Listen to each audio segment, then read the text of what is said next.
Jadi bila diberi pandangan, maka itulah pandangan-pandangan yang sebab itulah disebut sama pemerintah kita ni sebagai zillullah fil ard, payung Allah di muka bumi ni.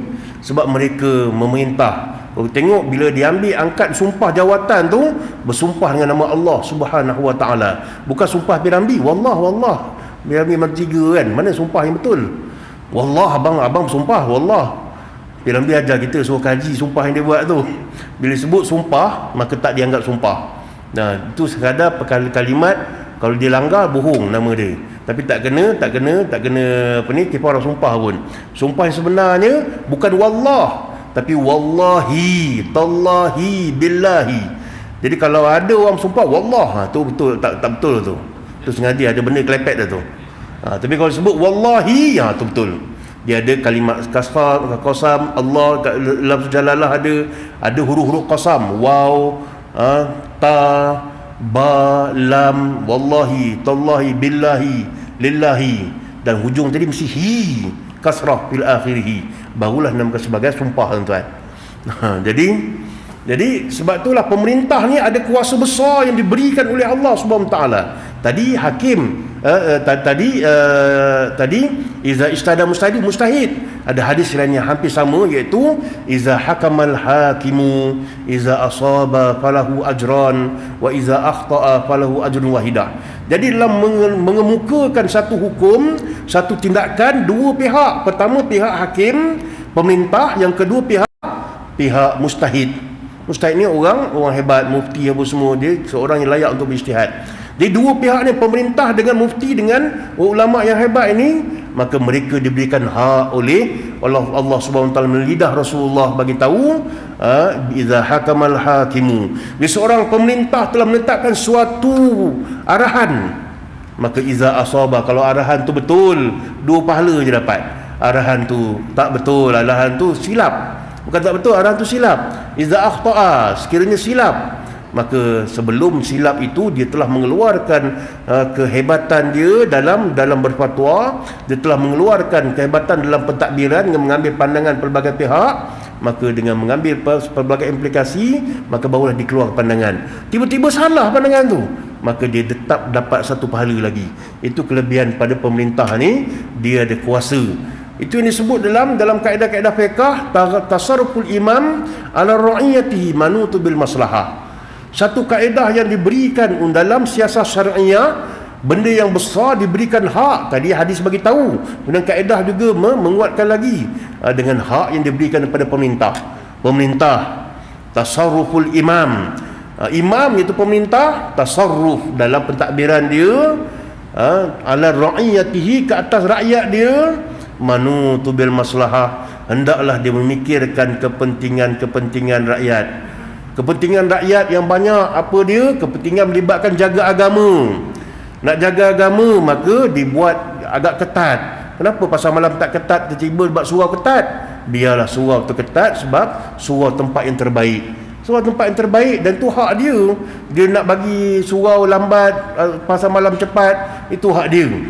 Maka hak dia sebagai pemerintah untuk memutuskan benda tu, dan benda tu diberikan hak oleh syariat. Maka kita hendaklah mematuhi hak-hak tadi. Maka itu hak dia dalam mengambil tanggungjawab daripada Allah Subhanahu taala. Maka Allah berikan, syariat berikan kepada dia kuasa untuk mentadbir. Kuasa untuk mentadbir. Bila dia mentadbir, tasarruf dia mentadbir, ada masa-masa benda yang muktamad jadi lemah. Muktamad 40 orang jadi lemah. Dia ambil yang tak ada 40, dia ambil yang lain-lain pula. Bahkan dia ambil stopkan dulu Jumaat, menangguhkan Jumaat. Dia ambil pandangan bukan 4, bukan 12, bukan 40, zero, tangguh Jumaat. Maka itu kuasa pemerintah. Macam mana yang berlaku zaman Rasulullah pernah menangguhkan Jumaat hampir setahun. Hampir setahun Rasulullah menangguhkan Jumaat. Sebab Jumaat yang tuan, kalau kita lihat pada dia punya persyariatannya, Jumaat disyariatkan pada tahun 12 kenabian. 12 kenabian disyariatkan solatul Jumaat. Tahun 11 kenabian berlakunya Isra' wal Mi'raj, maka diwajibkan solat 5 waktu. Tahun selepas tu berlakunya peristiwa tahun 12 kenabian. Di Mekah ni 13 kenabian. 12 kenabian Jumaat dilaksanakan. 13 kenabian berlakunya hijratun Nabi SAW. Rasulullah berhijrah ke Mekah. Sebab apa hijrah ke Mekah? Sebab berlakunya gerakan untuk membunuh Rasulullah.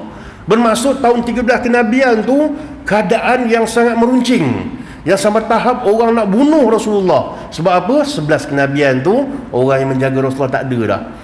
Tidak ada lagi dah Abu Talib, seorang pembesar kota Mekah yang siapa nak usik Muhammad, langkah mayat dia dulu. Sebab dia pembesar yang mempunyai kuasa yang besar. Bila Abu Talib meninggal dunia, orang mula angkat kepala nak menganiaya Rasulullah dan nak menganiaya umat Islam semua, sebab tak ada siapa yang mampu untuk memberikan suaka politik yang besar pada Nabi Muhammad. Maka ketika itu orang mula nak aniaya umat Islam, nak menganiaya Rasulullah. Tapi Rasulullah ada juga orang tolong, tapi taklah kuat mana. Itu Abbas bin Abdul Muttalib, pak saudara beliau, pak saudara baginda. Abbas bin Abdul Muttalib ni pak saudara baginda, tapi Abbas ni taklah sehebat Abu Talib, tak sebesar kuasa pengaruh Abu Talib. Dan dalam masa sama ada pak saudara yang lain. Ni pak saudara memang tak boleh buat saudara ni, iaitu Abu Lahab. Abu Lahab ni adalah pak saudara Rasulullah, tuan-tuan. Maka walaupun ada Abbas, tapi Abu Lahab lagi besar. Abu Lahab ni sampai tahap dia yang menghina Rasulullah, menyebabkan orang lain lagi berani nak hina Rasulullah. Maka tahun 12 kenabian tu tahun meruncing. Dan termasuk 13 kenabian, diorang berpakat nak bunuh Rasulullah. Memula diorang takut juga, lala dia pakat nak bunuh. Tapi geng-geng yang lain-lain takut juga. Sini Kang Muhammad ni ramai juga dia punya pengaruh di kalangan keluarga-keluarga dia. Semangat Ashabiah Arab ni kuat.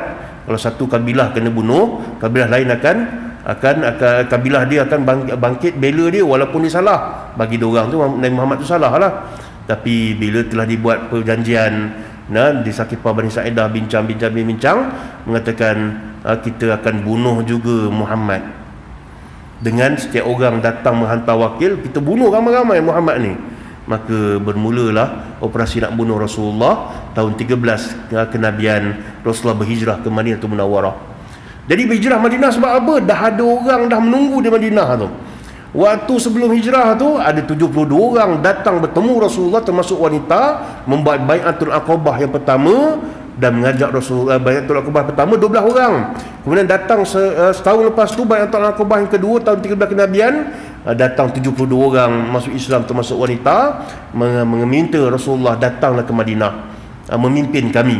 Bukan Aus jadi pemimpin, bukan Hazrah jadi pemimpin, tapi kamulah akan memimpin kami. Sebab Aus dan Hazrah penat bergaduh dah. Maka dia minta Rasulullah datang menyatu dan memimpin mereka. Maka ketika itulah datangnya arahan daripada Allah untuk berhijrah pada 13 kenabian. Jadi di situ maksudnya 13 kenabian orang nak bunuh Rasulullah. Bermaksud 12 kenabian tu meruncing. Bila 12 kenabian meruncing, Rasulullah tangguh dulu sembahyang Jumaat. Tak wajar buat Jumaat. Sebab apa? Kalau buat Jumaat ini kena berhimpun ramai-ramai. Bila berhimpun ramai-ramai, Jumaat ni ada khutbah dia. Khutbah Rasulullah ni dipaparkan dalam hadis, ka'annahu ya'murunal jaish, seolah-olah Rasulullah sedang mengarahkan tentera di medan peperangan.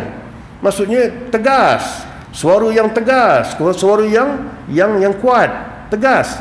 Kalau dilihat kepada tubuh badan Rasulullah, ihmarraj wajhahu, kemerah-merahan wajah Rasulullah sallallahu alaihi wasallam. Jadi maksudnya tegas sampai tahap nampak kemerah-merahan muka Rasulullah. Sebab tu nak buat khutbah ni, dia kena tajuk tu kena juga. Kalau tajuk dia makan berbatang-batang, dia macam mana nak merah? Nak mengarah dengan penuh semangat kan? Duri hitam, harga macam Yahudi. Sebab apa tadi dia boleh lepas kena. Tu boleh lah buat. Tapi kalau nak cerita, makanlah berbatang-batang, minumlah air kelapa muda apa semua kan. Jenuh tuan-tuan, tak kena gaya. Nak merah macam mana tak tahu. Dan sebab tu tajuk tu kena betul. Tapi itu dah tak ada dalam sejarah je lah tinggal. Sebab dulu ada satu negeri lah kan, buat makanlah bertepatan, tajuk khutbah ada kan. Sebab time dulu tengah buat kempen kelapa muda, saya ingat lagi. Itu ada kios-kios kelapa muda apa semua kan.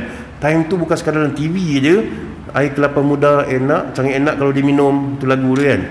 Tapi termasuk juga kat khutbah pun ada khutbah tentang makanlah bertepatan. Itu hebatlah pada zaman tu. Di zaman tu telah pun berlalu. Maka semua tu jadikan sempadan, kita bina khutbah yang terbaik. Dan insya-Allah apa yang tengok khutbah di Selangor dan wilayah ni, insya-Allah panelnya sangat baik dan mengikut suasana dan zaman dia. Jadi mudah-mudahan lebih baik, dan kita pun ada bagi pandangan-pandangan untuk lebih hebatkan